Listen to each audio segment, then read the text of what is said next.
তোমরা যত চাঁদাবাজি, টেন্ডারবাজি, সন্ত্রাস, খুন আর পুনর্বাসনের কার্যক্রম পরিচালনা করছো, আমরা তোমাদেরকে সতর্ক করছি।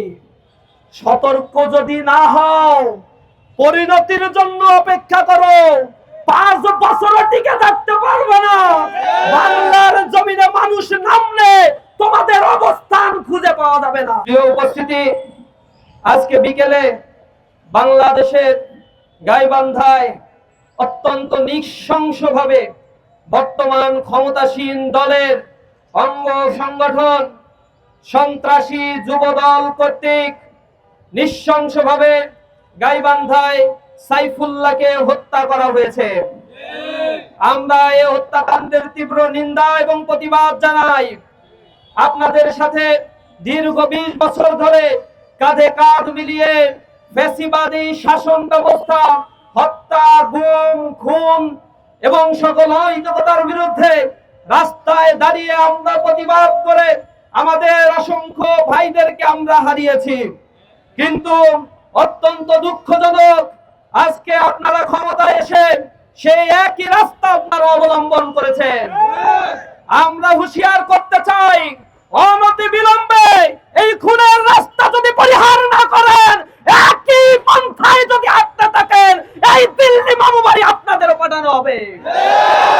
আমরা লজ্জিত, জুলাই পরবর্তী এই স্বাধীন বাংলাদেশে 100 দিনে 605টি হত্যাকাণ্ডের ঘটনা ঘটানো হয়েছে।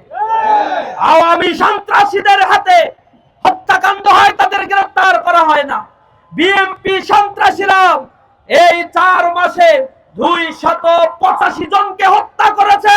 সেই হত্যাকাণ্ডের বিচার তো হয় নাই, তাদেরকে আবার পুনর্বাসন আর কমিটিতে তাদের স্থান দেয়া হচ্ছে।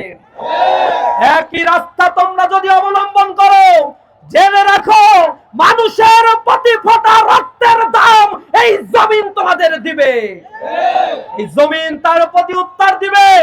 শহীদ সাইফুল্লাহর রক্ত বৃথা যাবে না, শহীদ নেতৃবৃন্দর রক্ত যেমনি বৃথা যায় নাই, এই জমিনে রক্ত পড়লে সেই রক্ত তোমাদের গদি, তোমাদের মস্তককে তছনছ করে দিবে। আমরা লজ্জিত, ধিক্কার জানাই তোমাদেরকে। এমন রাজনীতি তোমরা করো, একটি স্কুলের কমিটি গঠনকে কেন্দ্র করে, দখল বাণিজ্যকে কেন্দ্র করে শত শত মানুষকে তারা এই বাংলাদেশে হত্যা করেছে। তাদের মধ্যে আর আওয়ামী লীগের মধ্যে কার্যত কোনো তফাৎ নাই। একই ফ্যাসিবাদ আর স্বৈরতন্ত্র এরা কায়েম করতে চায়।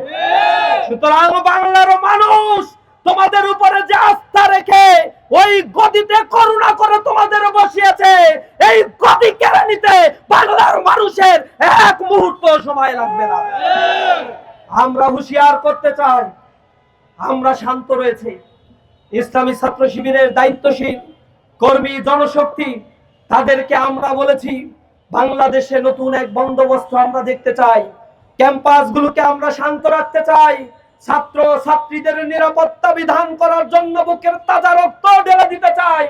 প্রতিটি ইঞ্চি মাটি বাংলাদেশকে আবাদ করার জন্য নতুন রাজনৈতিক বন্দোবস্তের সূচনা ইসলামী ছাত্র শিবির করতে চায়।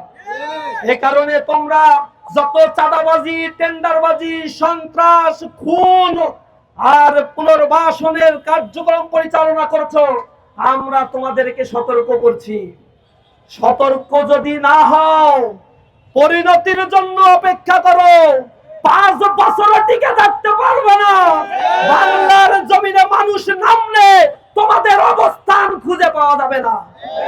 এই শাহবাগে দাঁড়িয়ে শহীদ শরীফ ওসমান বিন হাদি বলেছিল, এই বিএনপি ক্ষমতায় যাওয়ার পরে আওয়ামী লীগের মতো যদি আচরণ করে, সংসদে গিয়ে জনগণ পিটায় বের করে দেবে, অস্তিত্ব থাকবে না। বড় বড় কথা বলে সালাউদ্দিন সাহেব, স্বরাষ্ট্রমন্ত্রী। আমরাও দেখতে পাই খুনের বিচার করতে পারে না, হত্যাকাণ্ড হয়ে যায়, মাথা নাড়িয়ে নাড়িয়ে আস্তে আস্তে কথা বলেন। জনগণ তার প্রতি উত্তর দিবে ইনশাআল্লাহ। অনতি বিলম্বে আমরা আশা করি শহীদ সাইফুল্লাহ সহ যত মানুষকে হত্যা করা হয়েছে জুলাই পরবর্তী বিএনপির হাতে, সন্ত্রাসী যুবদল ছাত্র দলের হাতে যারা হত্যাকাণ্ডের শিকার, ধর্ষণের শিকার হয়েছে, নারীরা শ্লীলতাহানির শিকার হয়েছে, অনতি বিলম্বে প্রতিটি ঘটনার তদন্ত করে কার্যকর ব্যবস্থা গ্রহণ করতে হবে।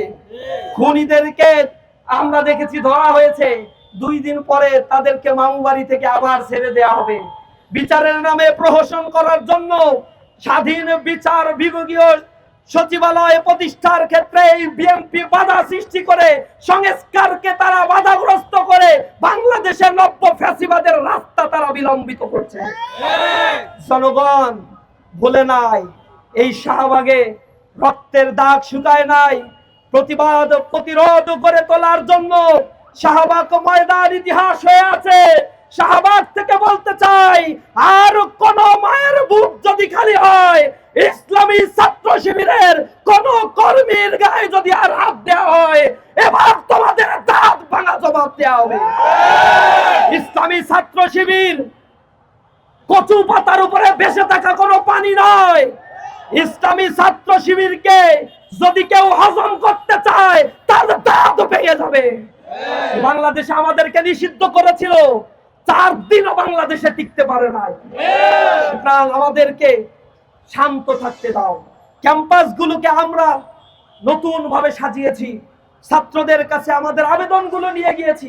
বাংলাদেশের প্রত্যন্ত অঞ্চলে রাজনীতি, ছাত্র রাজনীতির ব্যাপারে মানুষের ভিতরে আস্থা ফিরে এসেছে। ছাত্র দলের কুকর্ম, বিএনপির কুকর্ম, যুব দলের কুকর্মের কারণে মানুষ আবার আস্থা হারাতে বসেছে। মানুষ ফুসে উঠেছে। অপেক্ষার সময়, যে কোনো মুহূর্তে এটা দাবানল হয়ে জ্বলে উঠবে। আগ্নেয়গিরির অগ্নুৎপাত যখন বিস্ফোরিত হবে, তোমাদের নাম নিশানা খুঁজে পাওয়া যাবে না। আমরা মিডিয়ার মাধ্যমে সরকারের যারা কর্তা ব্যক্তি রয়েছে, প্রধানমন্ত্রী, তার কাছে অনুরোধ জানাই, অনুনয় বিনয় করে আমরা বলতে চাই যে মায়ের বুক খালি হয়েছে, যে সন্তান তার পিতৃহারা হয়েছে, যে বাবা তার সন্তানকে হারিয়েছে, যে সন্তান তার বাবাকে হারিয়েছে, প্রতিটা খুনের বিচার বাংলাদেশে করতে হবে। অন্যথায় জনগণকে নিয়ে আমরা রাজপথে আন্দোলন করব, নিশ্চিত করব এই বাংলাদেশে জাস্টিস ইনশাআল্লাহ। সাইফুল্লাহ ভাইয়ের শোক সন্তপ্ত পরিবারের জন্য আমরা দোয়া করি, তার জন্য দোয়া করি আল্লাহ রাব্বুল আলামিন এই অসময়ে যে ফুলটি ঝরে গেল, আল্লাহ রাব্বুল আলামিন যেন তাকে জান্নাতের উচ্চ মাকাম দান করেন। আমাদের সাইফুল্লাহ ভাইয়ের পরিবারকে যেন ধৈর্য ধারণ করার তৌফিক দান করেন। শহীদের সাথীদেরকে আল্লাহ রাব্বুল আলামিন যেন ধৈর্য ধারণ করার তৌফিক দান করেন। সরকার যদি এর বিচার না করে, তাহলে আমরা রাজপথে নামবো, আন্দোলন করব। প্রয়োজনে এই আন্দোলন সরকার হটাও আন্দোলন পর্যন্ত বিলম্বিত করতে পারে। সেজন্য সবাইকে প্রস্তুতি নিয়ে রাজপথে থাকার উদাত্ত আহ্বান জানিয়েছি। সবাইকে বলতে চাই, ইসলামী ছাত্র শিবির সজাগ রয়েছে। আধিপত্যবাদের করাল গ্রাস থেকে জনগণের অধিকারকে রক্ষার জন্য ইসলামী ছাত্র শিবির বাংলার প্রতি ইঞ্চি মাটিকে পাহারা দেবে ইনশাআল্লাহ। আজকের এই মিছিলে সবাইকে উপস্থিত হওয়ার জন্য আন্তরিকভাবে ধন্যবাদ, মোবারকবাদ জানিয়ে আমার কথা শেষ করছি। আসসালামু আলাইকুম ওয়া রাহমাতুল্লাহি ওয়া বারাকাতুহু।